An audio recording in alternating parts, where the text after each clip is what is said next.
right, everyone, and welcome to another episode of Give Me Back My Action Movies, the podcast. Today's a very special episode. First, of course, if you're listening to this, you probably know my name is Dan. And with me, as always, not Garth, but Charlie. Charlie, say hello to everyone today. I could be Garth. You could be Garth. You're Garthish. I'm Garthish. You're Garth-like. I like to play. Yeah, exactly. And today's a special episode. Today, you probably saw it. I mean, you looked at the description when you downloaded it.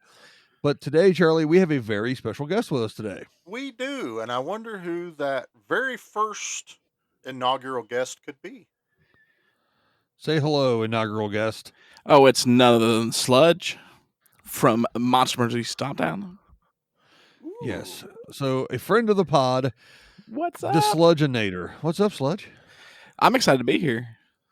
Good. We are happy to have you here. Oh, yeah. Hey, you picked Charlie, a perfect movie. Perfect movie for this. Yes, we did.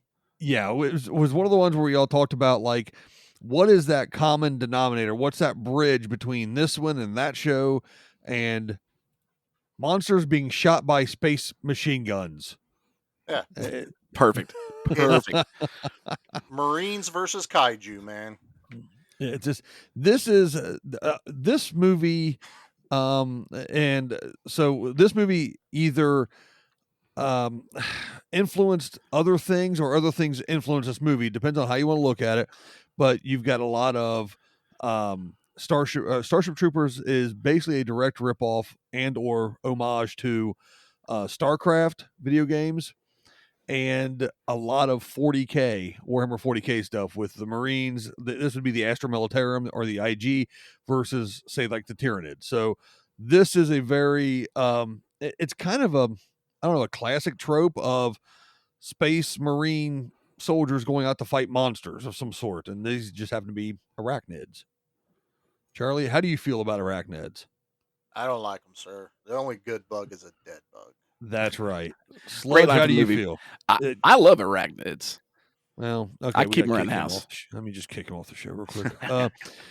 So, all right, we are going to, this is going to be a little different of an episode here, but we're going to try to keep the same skeleton fishbone bones in place here.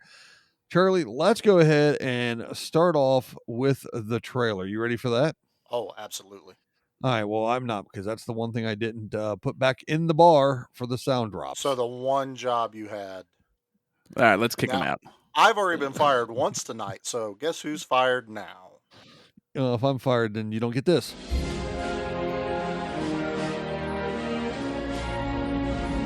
In every age, there is a cause worth fighting for. But in the future, the greatest threat to our survival will not be man at all.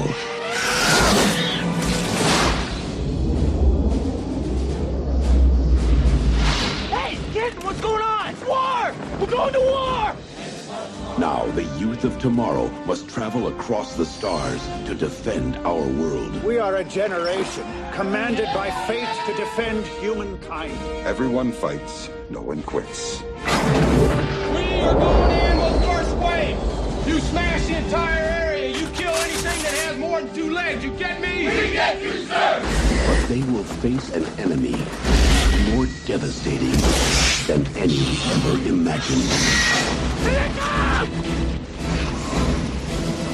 Run! Incoming!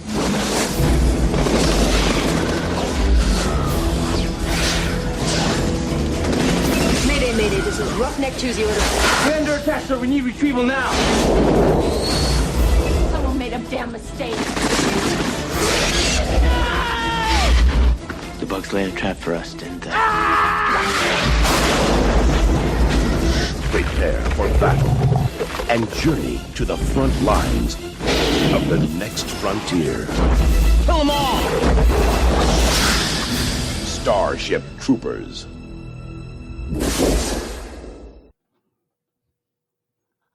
God, we had great trailers in 1997. That we did. Oh, my God. Okay, I want to add real quick, or just because I didn't think about this. I didn't watch the trailer, but the music in the trailer right there at the end, because this came out, in 97. that music was stolen for a trailer for a giant monster movie in Japan. Gamera 3 Revenge of Ears came out in 99, sorry.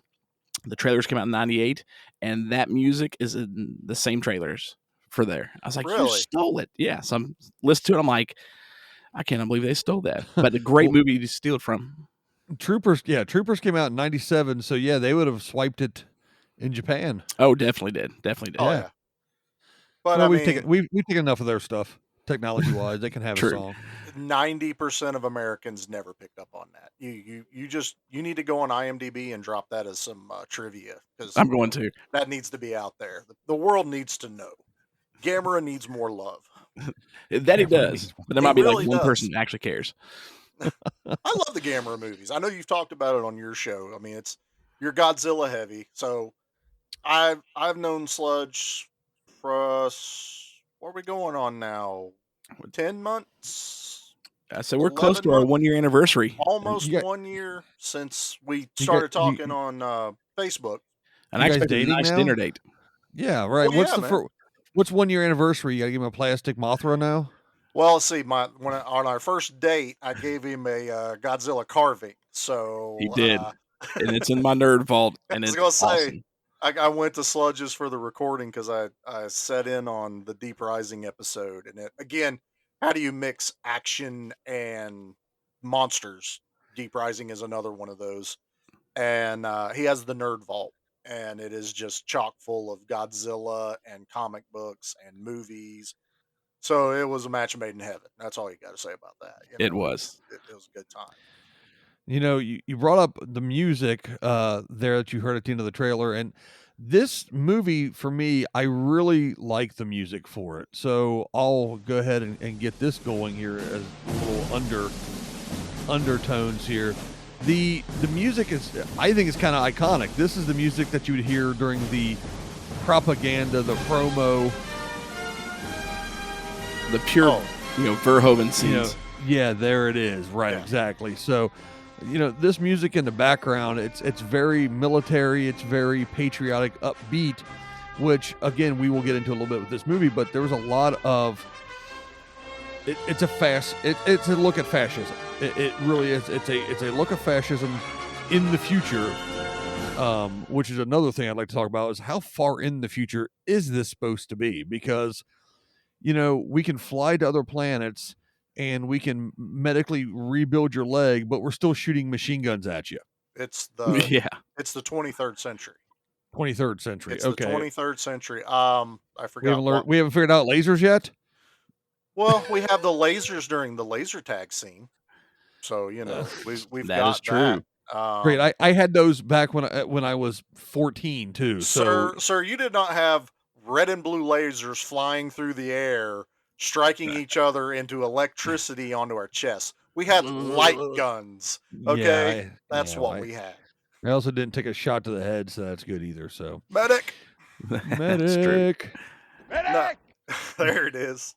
Just keep that button on. Keep your finger on that one. Yeah, for the that's a show. good one. But no, go talking ahead. about the music, when you're a fan of Verhoeven, like the three of us are, all you got to do is hear any kind of tone of that music, whether it be RoboCop, Total Recall, Starship Troopers. It instantly just, it brings a smile to my face. I'm like, oh, I know this. I know I'm going to enjoy this. He just has this. He puts an impression on a movie. And the music is one of those things that puts that impression into me. He does very much like Carpenter does in his films. Yes, very much so. I was just telling Dan earlier, so I have the ability to watch these movies over and over again. I put them on in the shop; they're on in the background. Well, today I did something different. I listened to the director's commentary, so I listened to Verhoeven for 2 hours today, gush about this movie. That's a great day of work. It really is. Not a lot of work gets done on those days, but he even admits this is probably one of his favorite works that he's ever done is Starship Troopers. This movie is it's the third out of the big Verhoeven trilogy. I mean, they're not trilogy, they're not connected, but like the big three of his, RoboCop, Total Recall, and then this one here. Yeah. All three sci-fi, all three heavily. There's a sense of government dread in all three of them. Whether RoboCop's the OCP coming in as a commercial entity, taking over the kind of a government, services. Total Recall with the government trying to stop Mars from finding the generators, and now this one here with like we were saying earlier, a direct show of what the fascism would look like in that society. And A that's satirical all. look. Let's clear that out right now. It's a very Yeah. satirical look of fascism. I don't know how satirical it is, but it's definitely, I mean, he's not praising it. He's more or less No. showing you like this could be, because he grew up during the time, of seeing fascism. So he was like, this is what it would look like. And he shows a very good, I think he does a good job of going like, hey, look, you got to fight to be a citizen, and all the TVs are controlled and this and that. And you can see that people are not really enjoying it. Like the one person wants to have kids and has to be a citizen before they can have kids and everything else. So definitely, I think that is because of his upbringing of when and where he grew up. He sees the government, and I don't want to speak for the man, obviously, but it's almost like he sees the government as a, hey, this could be the ugly side of it if you're not paying attention. Well, yeah, and Yeah, for sure. he put that in there so if you ever listen to the commentary, he makes things very apparent in the movie. And his one line that he says in there is, he goes, "If someone's wearing black, they're bad." So like the Doogie Howser character later, you see that progression of him being this young teenager. Then he does the commercial where they show how to kill the bugs, and he's wearing like the lab coat looking thing. Then the very next time you see him, he's wearing the black trench coat, to the final part where he's got the hat, the trench coat, the uniform, the medals. Very, you know, we'll say it, Nazi. Oh, very kind much. of, very much Oh, so. yeah, the uniforms are very much a direct homage, I believe, and not in a good way, but again, like I Right. said, a mirroring. But he A wasn't mirroring. he wasn't hiding anything. He was putting it Right. in the face of everyone, going, "This is what potentially it could have looked like, Right. had all this happen." Yeah, and like Carl, the Doogie character, he was, like you said, he was a kid. He was gifted in one form or another. The government took him in and turned him into what they wanted him to be. He was an officer, and because of his gifts, he got promoted higher up than the rank and file. Even that caste type system is displayed in here. Rico, he's a athletic kid, so he's a trencher. He's a grunt. Carmen, good with math, put her in a ship. Carl, mental, put him in charge of stuff. It shows that regimented tier system as well. And like I said, when you see that, that's going on, but the movie itself, it's not a, like I said, again, it's not glorifying that. It shows It's not a recruitment movie. No, It's No. not. it shows what it is, but it's also a super awesome sci-fi action monster bug killing movie. 100%. I'll play this real quick. We're talking about the propagandas and stuff like that. There's a lot of these little propaganda snippets in the movie, and I think he uses them as a device to move the movie along, almost like a MacGuffin, but instead of an actual item on screen, it's a technique he uses to help tell the story as well. Right.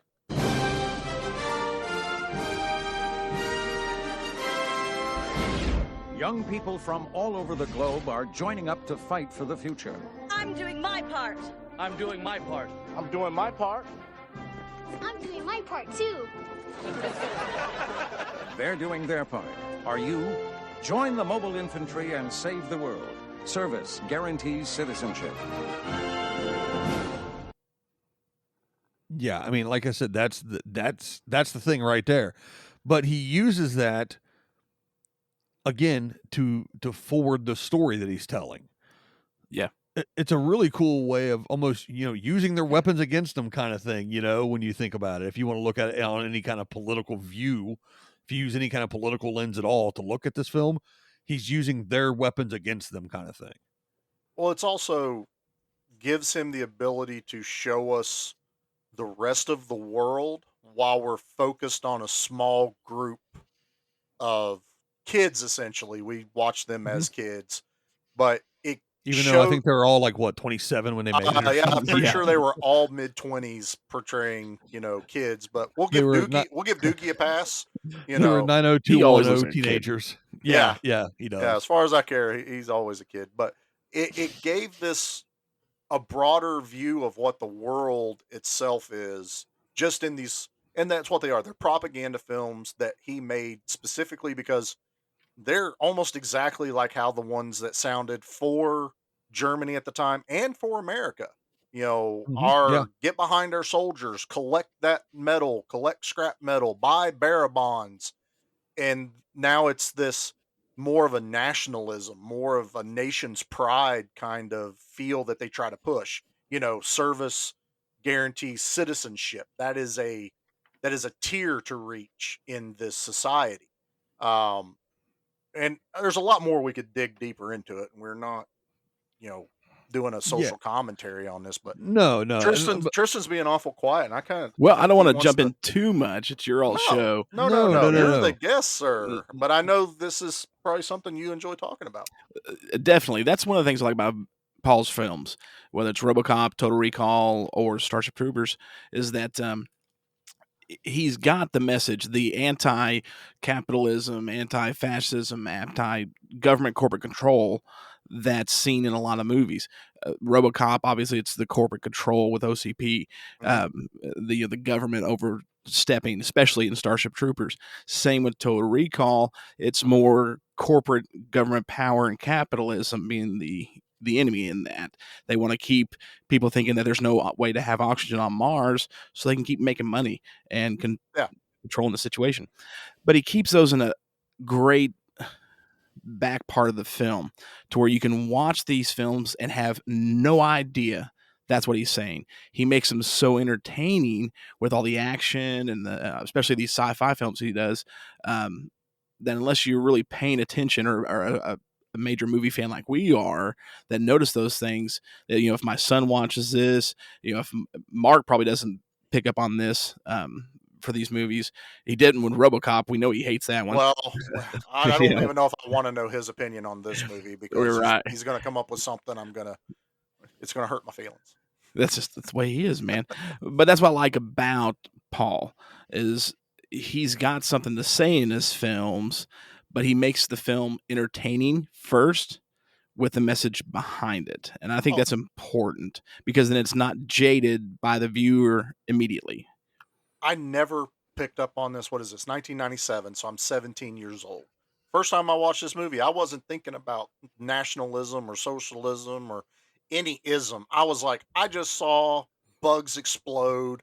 I saw heads get ripped off.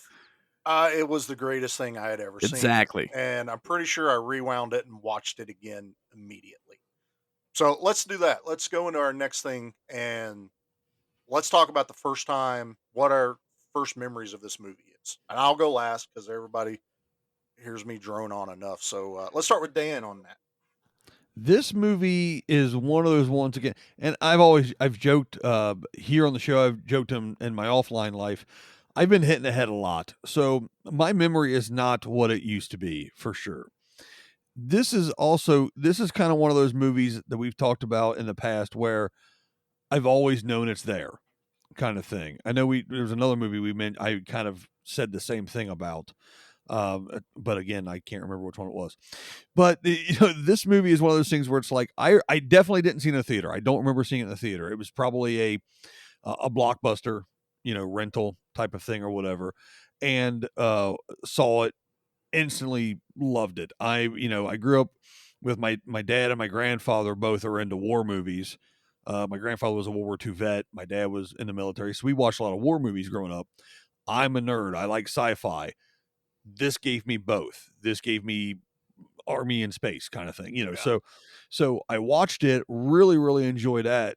But it was probably when it first came out on VHS. I would assume I saw that. And speaking of Blockbuster, the tie-in, I worked at Blockbuster for a little while, and whenever people would come in, especially they would come in and go, I need a dude flick. It's dude movie night. What are we going to get? I go, Starship Troopers. Every time someone would come in and go, I need a dude movie. I said, okay, you got bugs, you got action. This is what you need. Here, watch this. And I would push it. And that was a specific thing that I would go, have you seen Starship Troopers? And if they said no, then I was like, okay, then get that one. If I have to give it to you for free for some reason with the computer, I'll do it. Just take this movie. That's how I felt about Starship Troopers. And like I said, again, it was probably a rental for me, but it's also one of those ones where, hey, I want to watch something. I want to watch something sci-fi. I want to watch something kind of, I'll just watch Starship Troopers. And there it is. It's almost a, why find something else when it definitely, it feeds the craving that I have. Yeah, it's a comfort for sure. movie. Yeah. Like I said, yeah, exactly. It fits that spot, fits that hole. Cool. Sludge. What's your earliest memory of Starship Troopers? Oh man, I remember getting this off of pay-per-view.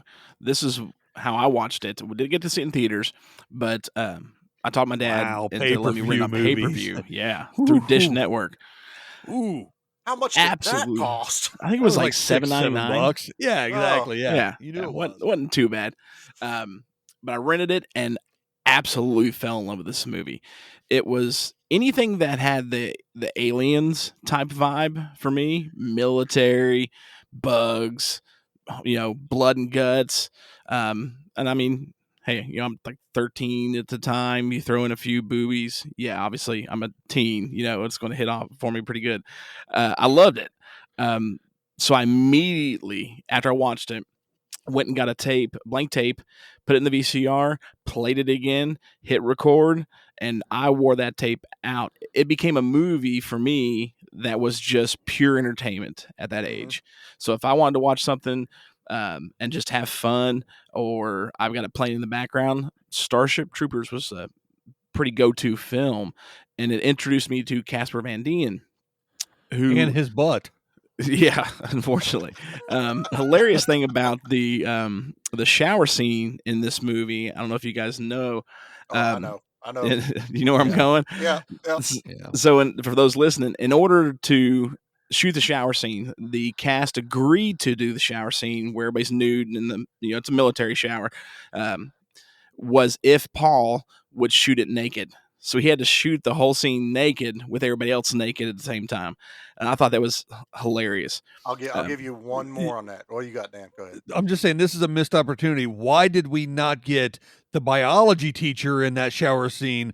We could have had Rue McClanahan naked. Our very own Golden Girl. Oh, that's true. I forgot she's in that. I meant to tell my wife that the other night because she's just now got back into Golden Girls. I got all 7 seasons for her. Yep. And I watched Starship Troopers the other day, prepping for this episode, and saw her. I'm like, oh, yeah, I need to tell my wife about this. That's why Jackie watched it with me last night. And I was going, telling her, like, okay, that's that person. And I was like, there's a biology teacher. Who is that? And she got it immediately. She went, that's Blanche. That's Blanche Devereaux. I mean, she did full name because she has every Golden Girl episode. We're trying to find all the pops for her and everything. But I was going to mention that you talk about that shower scene. I just listened to the director's commentary. Mm-hmm. Verhoeven goes, I was dared to do that by Dizzy, the girl that played Diz. Oh, Dina Meyer. Dina Meyer. Meyer. He goes, she's the one that dared me first. And he goes, I immediately dropped trowel. And he goes, the director of photography was also in there. He dropped trowel because he was raised in a nudist colony when he was younger. So they didn't care. And everyone started laughing. Everyone started joking around, and they were able to film it because all the cast were dreading it. They didn't really want to do that scene, and it was a scene they saved in case it rained them out outside because it was an interior shot. Mm-hmm. So they were just holding on to it. So it was later in the production. This is straight from Verhoeven. I mean, I thought this is interesting stuff. But he was like, yeah, they were all dreading it, and then Dina dared us. She's like, if we have to be naked, why don't you direct it naked? He went, okay.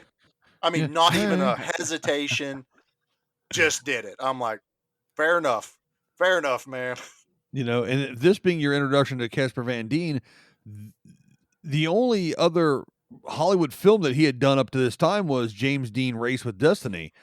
Yeah. So, this was his first huge debut. Well, I think Yeah, he voiced a Casper movie too before this. Correct. Yeah, he had done some Casper stuff. He had been in things like one of the Wing Commander games, and he'd done like an episode of Silk Stalkings, and he'd been on some 90210 and such like that. But this was his introduction to the movie audience, and even though we're talking about monies in a little while, it didn't do great in the box office. It still was one of those things where, especially now, I think you have this group of people that go, if I say the name Casper Van Dien, the first thing you think of is Starship Troopers, no matter what else he's been 100%. in. I mean, Sleepy Hollow, of course, he was in that, it was great, but I think Starship Troopers still. Oh, all the way. I mean, for me, it's Tarzan. He did Tarzan, I think, like the next year. That's my third favorite Tarzan film, but I loved him in it. But still, people are like, do you know Casper Van Dien? And I said Tarzan, they'd be like, what are you talking about? Starship Troopers? Oh, Rico. Yeah, I know who you're talking about. Exactly. Yeah. Charlie, he's gone into doing a lot of the sci-fi movies, the Sci-Fi Channel direct movies, like those Constrictor versus Python. He was in the first Python, I think. I think it was the first Python that he was doing, and then with Robert Englund. You just start seeing him pop up in those kind of movies. But my first introduction, which I'm kind of surprised it ties in with Dan, it was literally one of those dude movie nights that me and my dad had usually on Friday nights. Mom would go do her quilt guild thing. A lot of times take my younger sister with her. Dad would make a pizza, and it was dude night. And I remember we rented Starship Troopers. We'd seen the previews, obviously. Didn't watch it in theaters. We just kind of waited. And it was a movie both me and my dad were just like, holy crap, what did we just watch? That was flipping amazing. Did you see that dude's head fly off? Like, yeah, I saw that dude's head fly off. He goes, it's the bad guy from Total Recall. I'm like, yeah, Michael Ironside. This is great. I'm loving this. And it was like the very next day I watched it again. I mean, I couldn't get enough of Starship Troopers the second I watched it. So much so that it was the biggest disappointment on the planet when we tried to watch the sequel. It literally is the only movie my dad and I both went, yeah, I don't want to finish this. How about you? We were like 10, 15 minutes into it. I was like, I'm done. He goes, yeah, same. Go get Starship Troopers and put it in. We're just going to watch the first one again. And so and again, like Dan, this is a staple movie for me.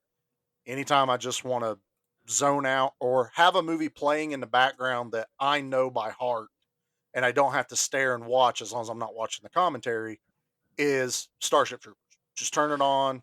I can be like, oh, this part's coming up, and look, that was great, and go back to working and just enjoy the hell out of that movie. I have actually seen all the Starship Trooper films. And I watched 3. I can't tell you. I watched part of it, 2 and quit at that point. That's me. It got past the zombie bug. I think the very first time they showed the dead body with the zombie bug, and it was just so cheesy and bad based on what we got in the first one. I was like, I'm out. Threw my hands up, hit the stop button. I'm out. That movie is so bad that most of the Merida automatic rifles that you see are just 2x4s painted black with a red LED light or two painted on or taped on them. It's not surprising. It's really bad. I've seen both. I've seen all those. I've seen the cartoon series, the Roughneck Chronicles, and I've actually read the book.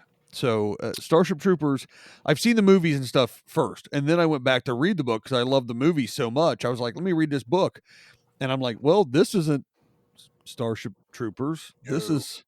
This is Starship Troopers. Was it Robert Heinlein? Heimlin or Heimlich? Yeah. And it's just that's completely different than what this the TV series. If you watch that, is a lot more similar to the book, and then there's elements of the third movie that are a lot more similar. Yeah, they bring to the the mech book. suits and the whole angel thing. I'll be honest, I've never read the book. Yeah, Well, it's not bad. It's more like Johnny Get Your Gun or like Red Badge of Courage kind of in space. Bit of trivia. Oh, gotcha. Paul Yeah. Verhoeven read the first 2 chapters and put it down saying, well, that's boring. And Yeah, had it's- his second unit director, he looked at me and goes, you can just tell me about the rest. That's exactly what Verhoeven did. It's almost like reading a soldier's diary. Yeah. Yeah. Well, So, now wasn't it it really is. Newmeyer was the fan of the book, right? Yeah.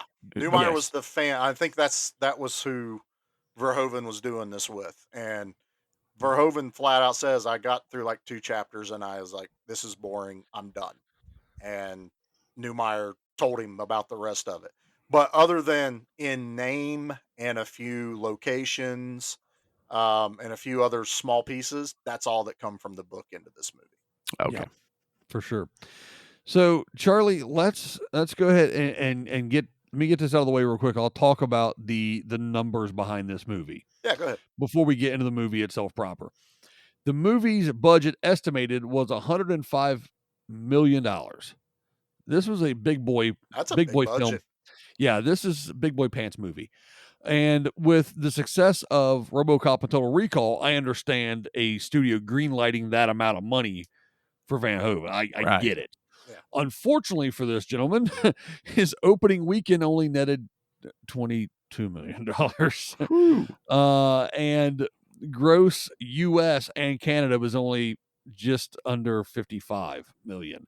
Now, worldwide it made 121 and change, but $21 million to us is a lot of money. To a studio, not a lot of money. They spent more in that on marketing. So it still lost money.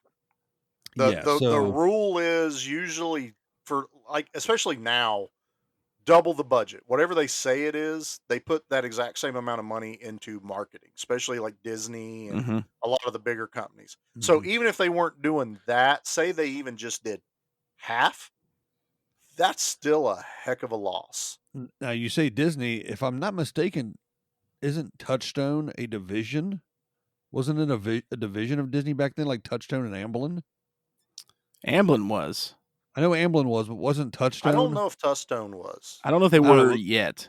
Okay, well, this is a TriStar Touchstone collaboration. I know Disney bought Miramax and got a lot of blowback for their R-rated and harder movies, and then they ended up selling Miramax to another production company just because they got people like screaming up and down like it can't be produced by Disney. It's like, we're not putting our logo on it. We just own the company. So Alyssa from Chasing Amy was a Disney princess at one time? Yep, depending on timeline, but yeah, that was it makes sense. And I think that's what they were complaining about for the most part. Well, Stanley was in Mallrats before he made all of his cameos in Disney property. So there you go. Yeah, but a little more trivia for you there. All right, Charlie. Now that we've talked about all that, let's get into the movie proper a little bit here. Let's kind of break it down into a few phases. So the movie itself, as a quick overview, like we've talked about, is about the youth of Earth. It's not America. It's not Canada. It's Earth, basically, as one unified government for the most part. Yeah. And essentially, Earth gets attacked by bugs, outer space intergalactic bugs. They shoot. We were already military against them. It was already a big military complex anyway. To the actual reason the bugs are mad at us was because of base Ticonderoga that was settled by Mormons who went over there, and it's in the movie. It was Mormon settlers in Ticonderoga, because that's the they named one of the bases was named after the Mormon guy. I can't. John Smith, was it Smith? Yeah, it might have been John Smith. Yeah, I can't remember now. But anyway, yeah, they talked about it was religious settlers basically that went into their quarantine zone, and the bugs were like, and the bugs killed them all and basically retaliated. So we weren't at war at the very beginning of the movie. We were Right. just, they were aware of us, we were aware of them. Tensions were high. Um, we had a military that was ready if something was to go You mean down. the human species just stuck their nose where they didn't belong and started pushing with their military might? Once That never again, happens. one of Verhoeven's, subtle, yeah, it's kind of our fault we did it, Yeah, exactly. And there was a part on that you brought up about being worldwide that some people have speculated that it was still like separate countries. But if you pay attention to when Rico and Diz are talking about their future, Mhm. and he goes, "Well, you're probably going to play for," and I can't remember the first one he said. She goes, "Yeah, or unless Turkey lets me start."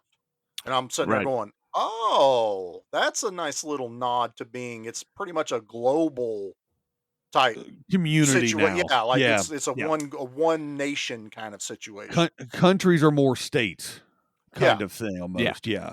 yeah. So these kids, they finish up high school, and what are you going to do with your career? Some want to go to the military for various reasons that they talk about. And Rico ends up going so he could be close to Carmen, and has a big fight with his parents, gets thrown out of the house or whatever. And while they're in basic training, that's when their hometown of Buenos Aires gets hit by a Bug meteorite that the meteorites. bugs shot at them from outer space, and it destroyed Buenos Aires. So now we go after the bugs at that point. And it's the story of what happens basically with Rico mostly, and then tertiary Denise Richards' character Carmen, and then we see Carl rope back into it as well, because they were all, and then Diz, they were all friends from the same school, Yeah, and we see them kind of all roped together as it goes. yeah. So I mean, that's just the quick, real skinny of what Starship Troopers is about. Let's start with basic training. Let's start with when they're in school, because that makes a difference. Okay. They Well, had an instructor. Go ahead, and you talk about I the was instructor that they had. well. Let's do the instructor, but I was just going to bring up one quick thing. Yeah, yeah. This is also one of those movies that started with the action. The very first thing you see is the battle midway in the movie, but you don't realize that yet. Yep. Yeah, media So res. Yep. you're kind of introduced through a news camera with a report, and you can't see everything. Like there's just passing by of a bug that you don't really know what you're looking at right away. Soldiers running and screaming. Rico running past the camera after the newscaster disappears from camera. We see it later more graphically what happens to him, but we're started out with that, and talk about hooking you as soon as you start a movie. Yeah, it starts off on a dark nighttime planetary landing against bugs. Yeah, no, it's you're just like this is we've Yeah. had we had this conversation the other day in the group about how trailers sometimes kill the magic of a movie. Like you wish you could go back in time and watch a movie without ever seeing the trailer to see it how the filmmakers intended to surprise you with things. So not seeing the bugs right away at the beginning would have saved you that shock moment of when they first appear and rip someone in half. You know, Right. I wish we could do that, but I like we were talking about. I'm addicted to trailers. I try not to watch them, but you know, how do you going to gain interest, in a movie without a trailer? Till you see a good one and go, man, I wish I hadn't watched that, or man, I wish I hadn't watched that special making of on HBO. Like they used to show back in the day in the '90s. Those little first looks they would run every once in a while for the big blockbusters. But anyway, I digress. Let's go back into school. Yeah, yeah. So the big thing, the big takeaway, I think, from the school segment is their one instructor. Sludge, you want to talk about their instructor in school? Michael Ironside, Ratchak. Yes. He is the man. First, got to say, one of my favorite actors. I love him and everything he does. Yeah. Now, this might be blasphemy for your all show, and I apologize ahead of time, but Arnold Schwarzenegger is not one of my favorite actors. I love a lot of his Not movies. blasphemy. Okay, No, good. he's not a great actor. He cannot act at all. My favorite movie with he's him. iconic in things, but he's not a great actor. Yes, exactly. Like my favorite role for Schwarzenegger, and I'll wrap back to Michael Ironside, is the first Terminator, because he has the least lines, and he's great in that movie. But that's why I like Total Recall so much, is because of Michael Ironside. Michael Ironside plays the best villain. But this time around, we get to see him as a leader role and hero, because he goes on from being the instructor later to be, it's his Roughnecks, the Rat Jacks Roughnecks. And he's awesome because he leads and pushes patriotism to Rico and the rest of the students. He's pivotal, I think, in the beginning of the film, because he's trying to teach Rico what it means to become a citizen and why it's worth it, where Rico just wants to join because Carmen. And it's not until he goes and meets back up with Rat Jack that he realizes and starts to learn who he is and what it means and the worth of being a citizen. Ironside's my favorite character in the movie. Oh, he's the whole thing with him. One of my favorite parts with Radcheck and Rico is when Rico asks him for advice when he's just about made the decision to go and they're at the dance and he's talking to Radcheck about, I think I'm going to serve. And Radcheck's like, excellent. Go see what you're made of.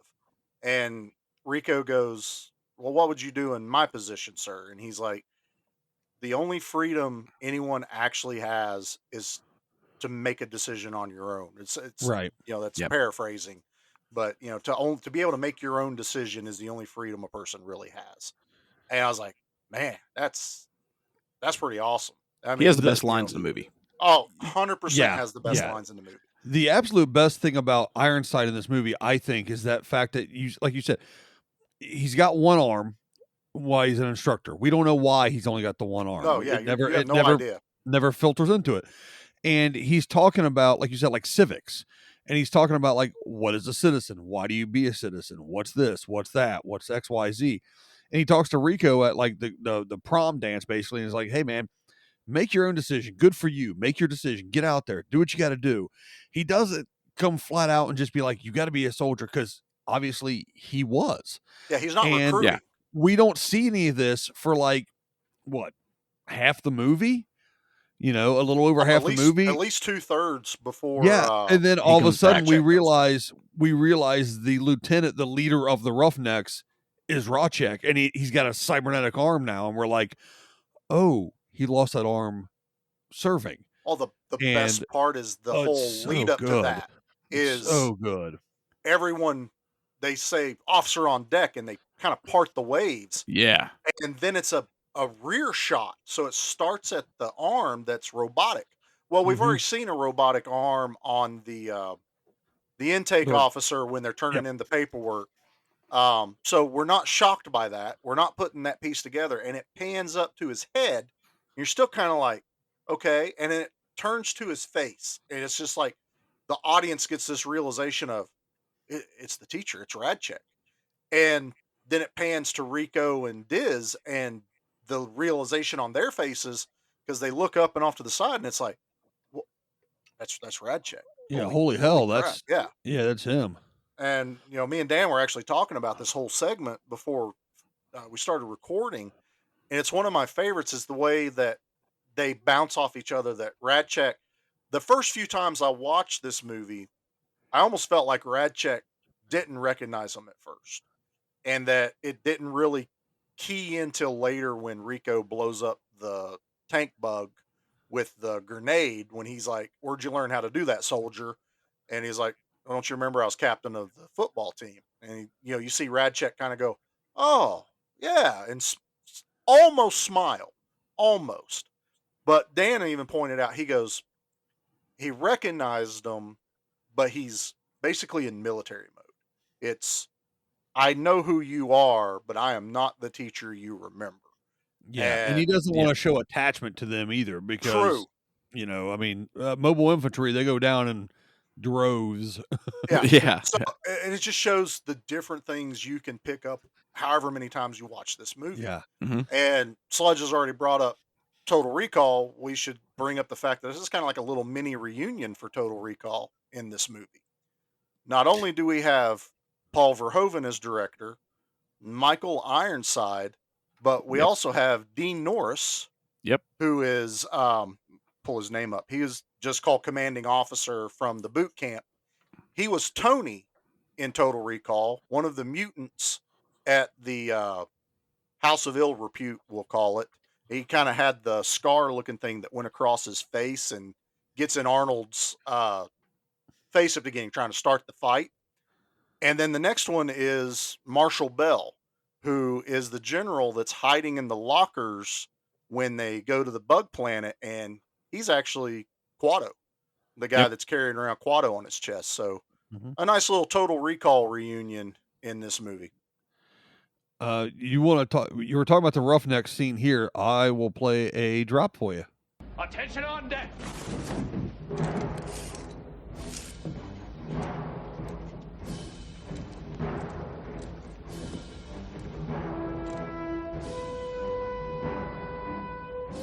This is for you new people. I only have one rule. Everyone fights, no one quits. If you don't do your job, I'll shoot you. You get me. We get you, sir. Welcome to the Roughnecks. Ratcats Roughnecks. At ease. Love that. And that's that whole. He has the best walk-up lines. scene. Best It does. lines. And that's the whole walk up scene to his reveal. Yep. He's there. And I think it's also how he says his line and the lead up to it that made me think, like, does he realize who Rico? Because that the one thing that's kind of weird in this movie, unless you pay attention, is the progression of time. You don't know. Has it been months? Has it been years? Weeks or whatever? Because when Rico and Rico's the squad that.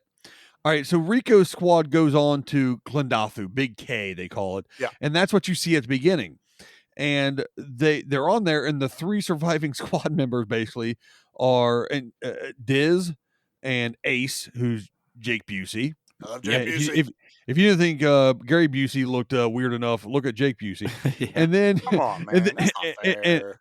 Well, I didn't make him. And Rico. So you got those three cats, and they're the only ones. So they get reassigned to the Roughnecks. They're out of boot, so that's like your first instance that they've made it through boot camp. So however long that would be, 8 months sometimes. Well, I would assume they probably rushed them through when war was declared. But now that's true too, because so you just don't know. That was in the middle of like their boot camp. Of boot. He just became squad leader. When dude got shot in the head. Yeah, old Rube Baker from Major League 2. But when they're talking to the Roughnecks, they're like, "You guys see much action?" And they start listing off, combat after combat after combat after combat. So it's like, even though you've just seen Rico only make one combat drop, and now he's with the Roughnecks have been on multiple combat drops. So how long has this military action gone from the time that the bugs hit us and Rico presumably went off to war to now he's with the Roughnecks at this point? We don't know. There's no, like you said, definite time frame there. There's small things that nag at you. Again, I've watched this so many times. Well, Xander, which is the third part of the love triangle with Rico and Carmen. That guy's a yam. That guy's a yam bag. He's a yam bag. So he was like on the rival football team for the big game. Him and Rico kind of get into it a little bit. Well, he's going off to Fleet at the end of the game. So he tells Carmen, that's where I'm going. Well, then all of a sudden, he's like the assistant instructor of her when she gets assigned to the Roger. And that's got to take time.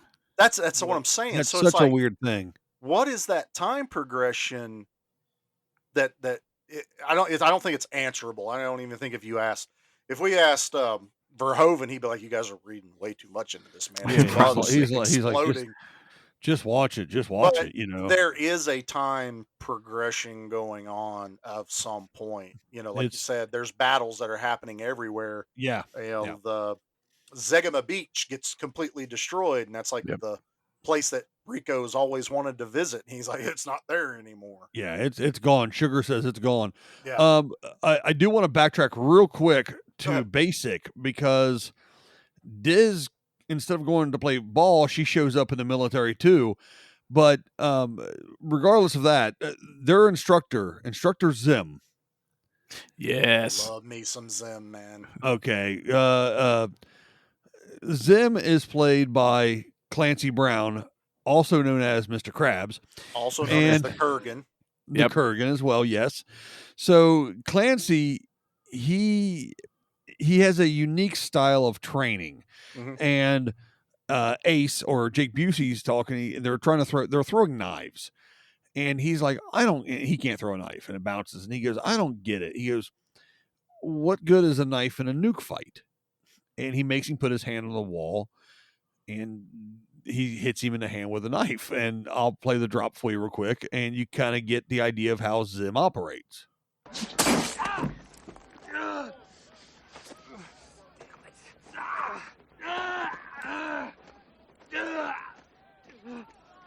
The enemy cannot push a button if you disable his hand.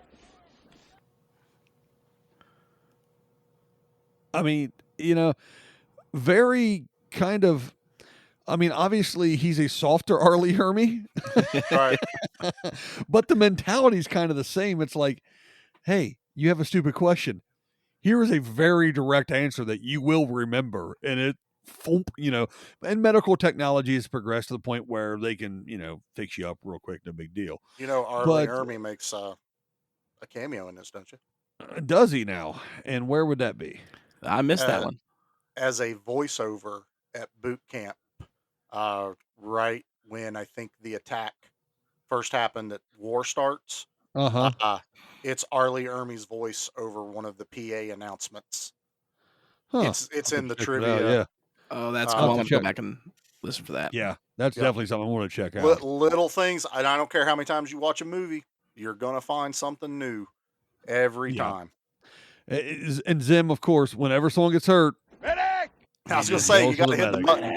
Hit the That's button. it. Medic!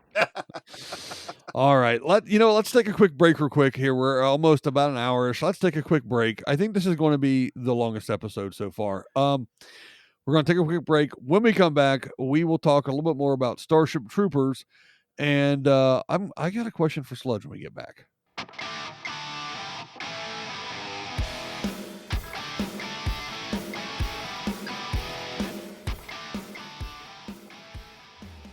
Hey everyone, me again. I just wanted to let you know real quick that I also co-host another podcast, a weekly podcast called the Noka News Network. I'm Ricky. I also co-host the Noka News Network podcast with you, Dan. I know you snuck in here on this one, didn't you? Yes, I did. Everyone, we appreciate everybody listening to Give Me Back My Action Movies, obviously. But if you'd like to listen to news that no one cares about, then check us out at Noka News Network. Ricky, where can they find us? We're on Spotify. We're on Apple Music. Or iTunes Podcasts. Whatever works. it's called. However that works. And you can check us out on Facebook as well. And you can always email us over at newsroom@nokanews.com. And check us out over there. We're having a good time, Ricky. That's true. We're posting the podcast to our YouTube channel, too. So if you'd rather watch it that way, it's over there. Just search Noka News Network. And enjoy the news that no one cares about. It's a good time. I promise.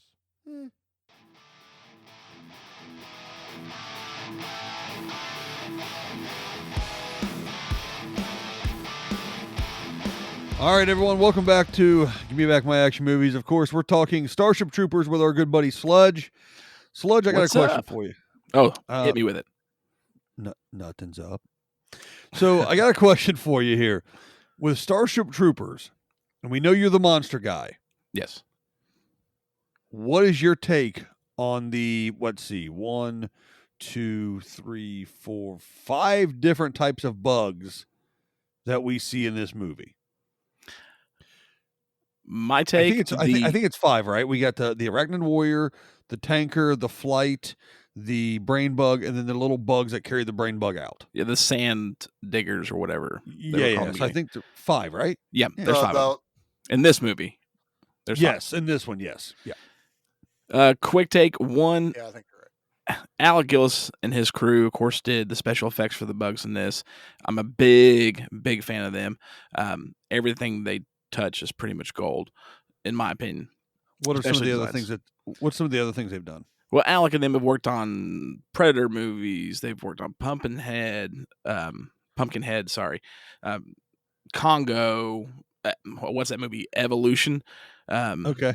The comedy one. Yeah. I know which one you're talking about. Yeah. By the way, that movie was dog shit. Go ahead. It was not that good. No, it had some funny moments, but not that great.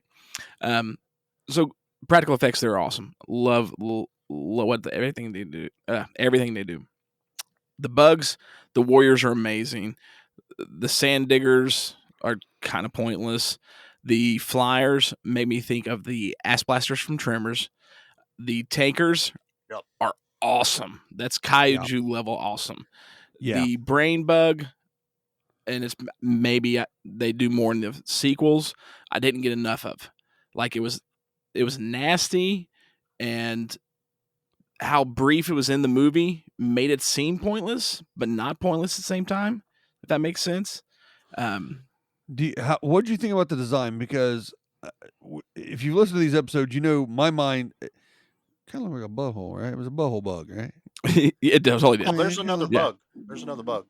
The ones that are launching the plasma into space. Oh, that's right. The batteries, the big firefly. Oh, that shoot them up. That's right. Yeah, shoot out their butt. So there are 6. There's a lot of butt imagery in this. Remember butt bugs too. Yeah, blasters from Tremors. Yeah. So you got Casper Van Dien's butt. You got these butt bugs. But yeah, go ahead. I'm sorry. Go ahead about your bugs. I love the arachnid soldiers. Yeah, they're the best. I think those are so iconic. Like if they would ever reboot Starship Troopers, which I'm not against because I love Starship Troopers. Give me more of it, but give me good versions of it, please. I don't want them to change the bugs. No, I'm with it 100%. I don't want it to change any of the bugs. The designs on this are great. The warriors are the best. They're my favorite. They look nasty. They look like they can rip you apart. They do rip you apart. Mm-hmm. They're absolutely awesome. The best design of all the bugs, of all 6 bugs in the movie. And all the rest of them have a butthole summer. Yeah, everything else. Everything else. There's a butthole involved. I think the bugs.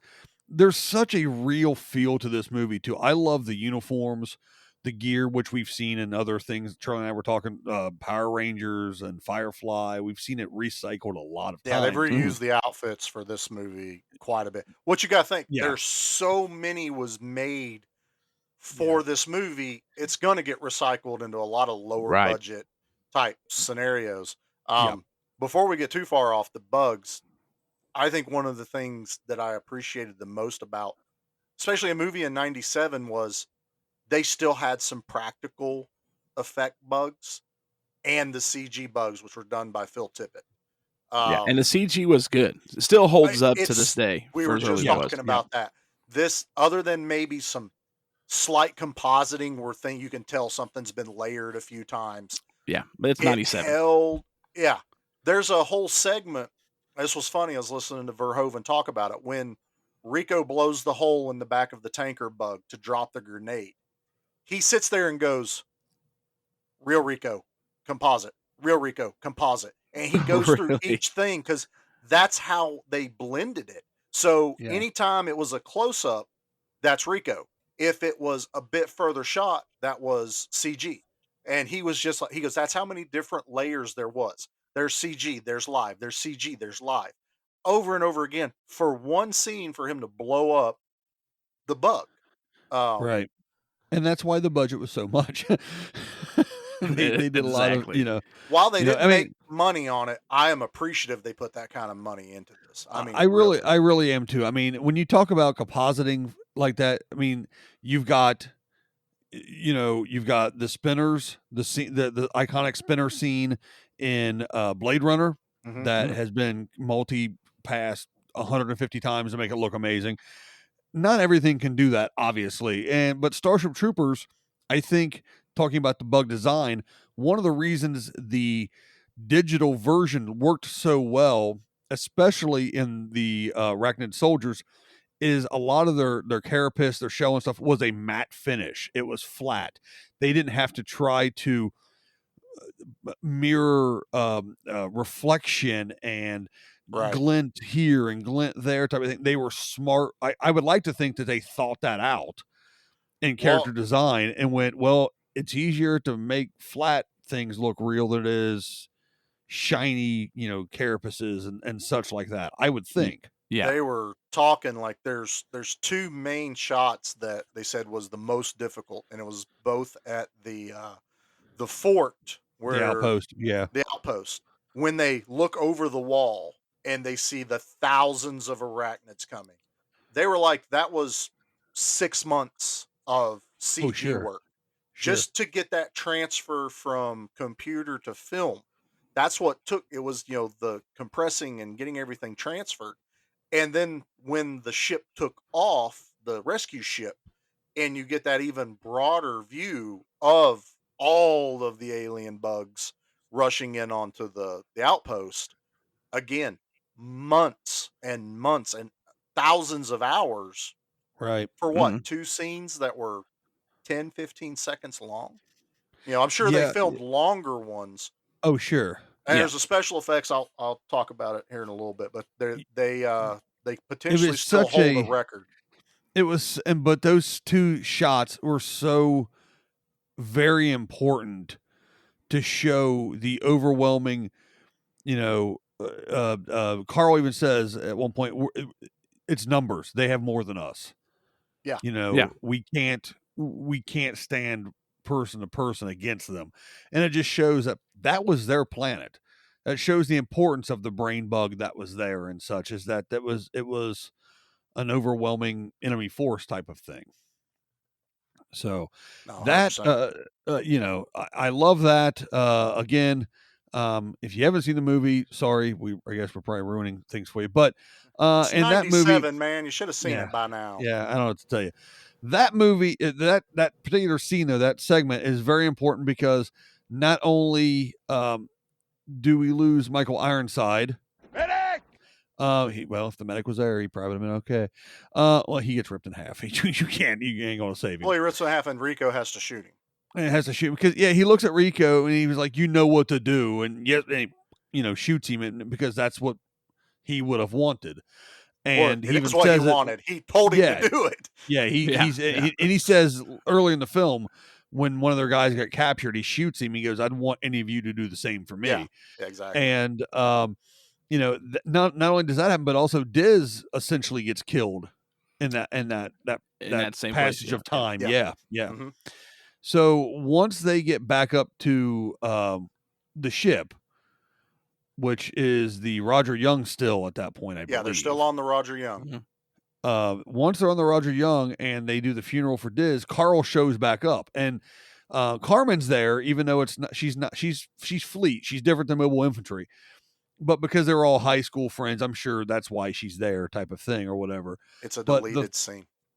Is it? Okay. Well, see, the three friends are back together one way or the other. Carl comes in and talks to him about it.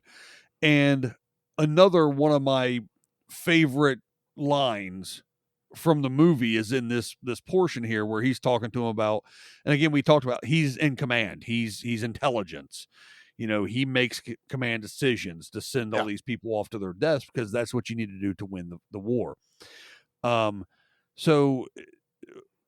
Okay, I'll have to backtrack real quick. When Michael Ironside, when he kills when Casper Van Dien kills the big bug, he does that, and Michael Ironside respects it and goes, "Okay, I need a new corporal."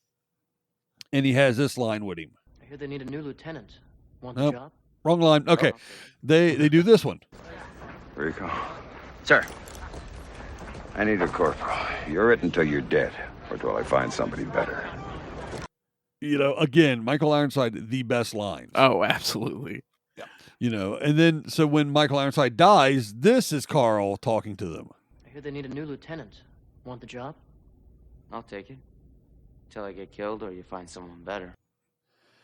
Yeah. Another fabulous line, which, by the way, side note, if you're ever offered a job from a company and this offer is to replace the existing supervisor of the department that you work in, and the call is coming eventually, and you get the call from the district manager, probably, let's just say, and the guy offers you the job, and your response is, I'll take the job till I die or you find someone better. Not many corporate people understand that reference, nor do they find it amusing. I'm guessing. Is that your Giant Eagle days? That was my Giant Eagle That was your days, Giant yes. Eagle days, I remember, sir. Yeah, that guy didn't find it amusing, but I took the job. Nah, he didn't get the reference. I want to bring up one thing because this. Did any of you pick up on Carl? How he looks differently. Yes. The progression of the movie every time. I'm glad you brought that up. Yeah. Now, I have no answer for this, and it was actually one of the things I was watching to see if maybe Verhoeven talked about it, because it seems deliberate. Absolutely. He goes bright-eyed, bushy-tailed teenager going into the military. He's in one of the commercials, the propaganda films, showing how to kill a bug. Then you see him in this, and his eyes are blackened, sunken, and sunk. Yep. Even like to his cheekbones, his jawline. Here's my theory on it. Two front. The stress of knowing what's going on and making the decision. Like he says, I send thousands of you to your deaths every day. And Rico says that's what mobile infantry is good for, So the stress of knowing that he's doing that, I think, is wearing on him. Like if you look at U.S. presidents, they come into the office looking one way, they leave looking completely different. Oh, 100%. And absolutely. So I think just the stress of that, plus he's a psychic. Him using his psychic abilities over this amount of time as well, as much as he's been using them, you would assume. Okay. I think also really is draining on them, as well. So I think that's it's a two-front thing. Okay. Yeah, so, that's what I would assume. So a little bit of realism, a little bit of psychic magic. I think it's those two reasons. Let me throw a monkey wrench in that. Oh God! Here we go. wait a minute. Medic! All right, go ahead. So again, total speculation. They don't talk about it. I haven't found anything on it. The end of the movie, which we'll get to in a bit, but since we're this is part of it. Yeah. And he shows up to do the mind meld with the brain bug. Right. He's no longer sunken in face. He doesn't have dark circles around his eyes. He looks a lot better off. Yeah. He talks to his friends with whom he gave a psychic message to Rico. Supposedly, it's classified. Which again, another deleted scene that eliminated another line that was important to my theory. Is because of that connection to true friendship, it wasn't wearing on him as much. You know what I mean? It's sure. I don't want to say like healing, but because of that connection with a real like link to his humanity, I guess that'd be the way to go. Yeah. A real link to his humanity. He no longer has that look to his face. But I always found that like that had to be important. And while it's not an actual deleted scene, the deleted scene at the end is Rico goes, "That was you in my brain telling me where to go." And Doogie looks at him, smiles, and just kind of like nods. And then Carmen says her line, and he looks at her and goes, "That's classified." So they cut out the smile and the acknowledgement, the humanity, Casper Van part. Diems, yeah. Which I think if they had left that would have been more. Well, yeah, he looks better because he reconnected with a friend mentally, psychically, sure, and it kind of healed him a little bit. My theory, nothing to back it up, but it's just been something I've seen in this movie time and time again. Of why did they? I mean, he looks skeletal in that whole thing after the funeral. Yeah, he looks real bad. Yeah, the ending is not, as far as time lineage, is not that far away from that particular timeline. Right. And the thing too is that's the ending of this movie. That's not the ending of the story. As we've alluded to, we get subsequent sequels. Yeah. And so, again, I wish we would have gotten good sequels to really kind of wrap up the story. So that's another reason why I kind of want a reboot, so that we can get a full story arc that isn't. The problem is I don't think we could get a justifiable movie if it's not Verhoeven. And I only say that because they've tried it twice now and failed both times. It's true, and you can't get anybody to replace Ironside. No. You can't. It's like RoboCop. You can't replace Clarence Boddicker. Okay. I'll make a deal with you then. Don't do Starship Troopers anymore. Just give me Gears of War. Oh, give me the Gears of War movie, which they, from what I hear, they are. And from what I hear, Batista. I was going to say, I think isn't it Batista? Yeah. Yeah, which makes sense because he's already in the game. Mm-hmm. So making Marcus Phoenix. So I'm fine with that. Just because it's essentially a version of Starship Troopers. Again, this movie carries on later. While, yes, we haven't really talked about the parallels of like Aliens, which is very apparent when you watch this movie. Game over, man. Marines fighting aliens, insurmountable odds. So obviously that's where it goes. But Starship Troopers has also continued on, in other aspects of people that watched it and influences. Okay, let me ask you this question, and I'll start with our guest. Harvey? It's been a long day. Dude, I'm Harvey. Dude, it's been a long week. While Charlie has a beverage, I will start with Sludge. Let's talk about Aliens and Starship Troopers, and I want you to choose your favorite drop scene. Is it Aliens, a bunch of badasses, or is it I want you to smash anything that moves, kill anything with more than 2 legs? Do you get me? And what's your say? I'm going to go with Starship Troopers. Even though I'm a bigger fan of Aliens than I am this, if we're pointing out just the drop scene, yeah, I'm going Starship Troopers. All right, Charlie. That's a tough one because I love the Starship Troopers, but what kills that one is the guy that's like, remember your training and you'll make it out alive, dies. Yeah. So apparently he didn't remember his training. But that's the great part about it. But I love Aliens though. So you're going to pick Aliens? I think I'm going to go Aliens. All right. My favorite is Starship Troopers for 2 reasons. Yes. As much as I love Aliens. Well, I'll hit that button. I love Aliens. I love the drill sergeant. I love bunch of badass. I love that. Yeah. But the 2 things that push Starship Troopers over the top in this particular segment for me. A, the drop craft that they use. It is very reminiscent of landing craft from World War II. The door drops, they come out. Yeah. Bat out of hell, ready to go, Yeah. I love that. B, they remind me of a toy I had when I was a kid, and for the life of me, I wish I could remember the name of this building system, but you built spaceships, and you had blocks, and you built these ships and stuff.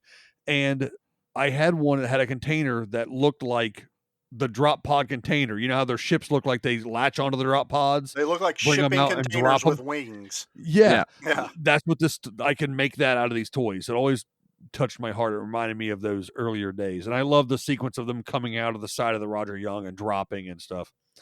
But the other thing is, I know, Charlie, and I've brought it up before, at one time I spent time in the fire service.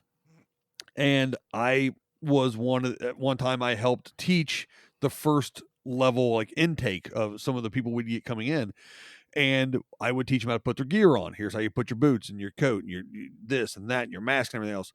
And I would always say, when we go into the burn room for the first time, remember your training and you will come back alive. And it was because of that movie. That's awesome. And so it's one of those things that, so because of that, I always use it. This movie I will quote in daily life. This You is know, our most quoted movie since we've known each other. it That absolutely is. It gets we quoted in can- my house a lot as Yeah. well. I'll walk through I the can- house and just constantly go, "Come on, you apes! You want to live forever?" Live forever, My wife's that's like, "What are it. you talking about?" Constantly. I can My almost job now. repeat this verbatim, line by Yeah. line. Yeah. With my job now, what I do, I have to go occasionally go spray for bugs, go spray for wasps and hornets and such. So I told Shirley one day I had to go deal with a giant nest, and he goes, "What are you going to do?" I said, "I'm going to grab a can, turn on Starship Troopers on my the music on my headset. I'm going to go out there and I'm going to shoot him because the only good bug is a The dead dead bug." Yes. So Starship Yeah. Troopers, man, love it, love it. One thing I do want to talk about real quick, I want to play. This shows again as they go through the mission, they get the bug, they get the brain bug, you do the meld and everything else. And it was captured by Zim because their instructor got busted down to private so he could go actually to war. Yep. So he helps capture the brain bug. But in the process of all this, this shows you a quick snippet of Rico supposedly being a kid out of high school to growing up to being a man. So I'm going to play this bit for you, which again, you've heard once before, but this is when he met Rychek and the Rychek's Roughnecks. Attention on deck.